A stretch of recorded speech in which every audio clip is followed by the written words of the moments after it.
Once upon a time, sober young students at Kansas University pondered life's deepest questions, laughed at the world's absurdity, and exuded patriotic fervor before deciding to move to new quarters at 736 Missouri, where they vowed to host grand symposia for all seekers of truth, enlightenment, and grace. But in this idyllic world of scholarship, something was terribly wrong.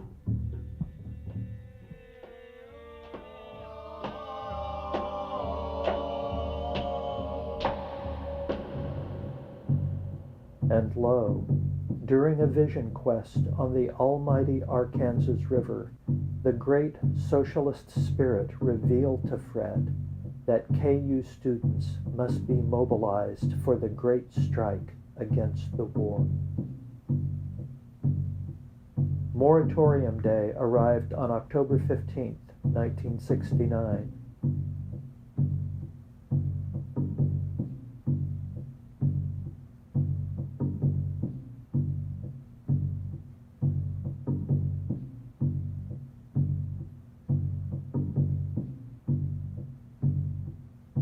"5,000 attended the rally for peace and for a moratorium on business as usual.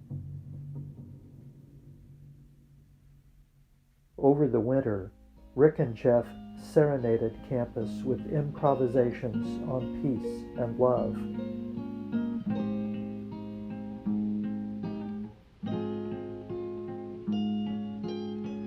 But new tunes were needed to challenge the war being waged by the Grim Reaper.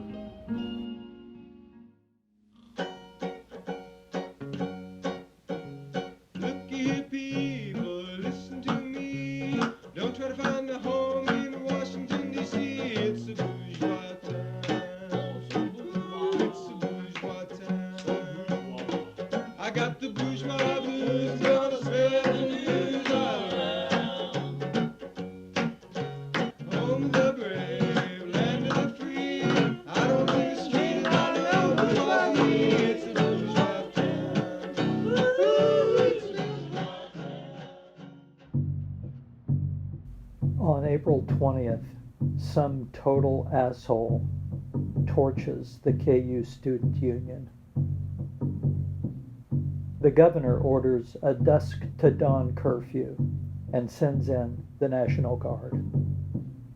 Defying curfew, Rick dodges armed troops to make a late night rendezvous with some pretty bleak talk. A couple things really hit home last night, and the first one was the comparison to Nazi Germany. The cops busting into houses with and without warrants and dragging people out like they did last night.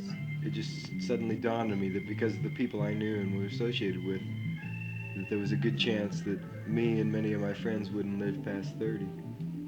And that realization made me think about my position, was I ready to die? Could have been shot tonight coming over here. I think that's what this week has been more than anything for me. It's been realizing whose side I'm on and where I need to go. The lines have been very clearly drawn. They've been drawn in a very sort of personal way.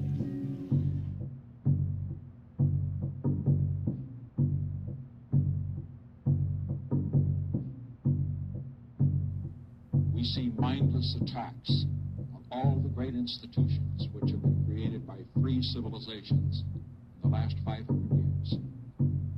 Even here in the United States, great universities are being systematically destroyed. After 4 students are murdered on May 4th at Kent State University, mass protests target KU's military science building. An angry mob stones the building on May 6th. That night, we gathered to sing Leadbelly and listen to local radio news about snipers. A few incidences of sniper fire and 3 trash fires and various and sundry other types of small fires, and 3 reported in the 900 block of New York and in the 700 block of New Jersey.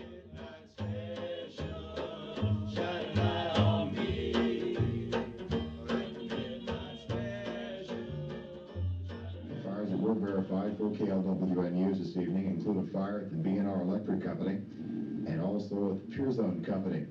Local authorities report relative quiet in the town, everything well under control. No need for worry. Well needed. No real reported problems in the past 3 hours.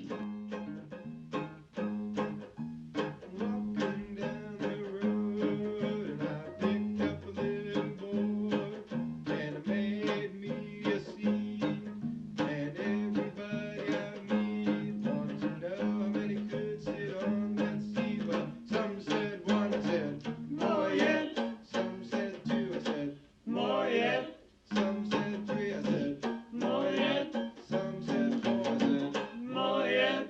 Some said five, I said, more yet. Some said six, I said, more yet. Some said seven, I said, more yet. Some said eight, I said, more yet. Putting words in my mouth. Some said nine, I said, more yet.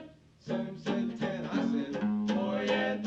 Some said 11, said, more yet.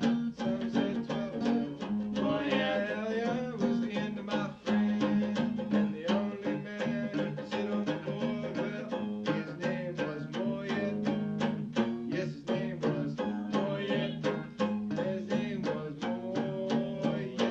His name was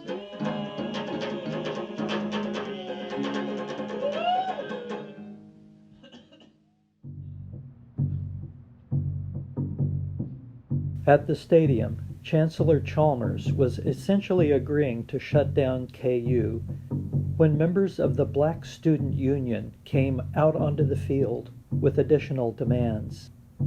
Strike Day was everybody's time to sing. That summer, pretend clashes with cops gave way to real and deadly ones. Out of control Lawrence police killed activist Rick Tiger Dowdell on July 16th and KU student Nick Rice on July 20th. Infamous Attorney General Vern Miller closed our beloved Rock Chalk Cafe, calling it a haven for drug dealers. Guys from Connecticut reopened the place and innocently renamed it the New Haven. I left Kansas, disheartened by the violence, but grateful I had a part in that time of singing.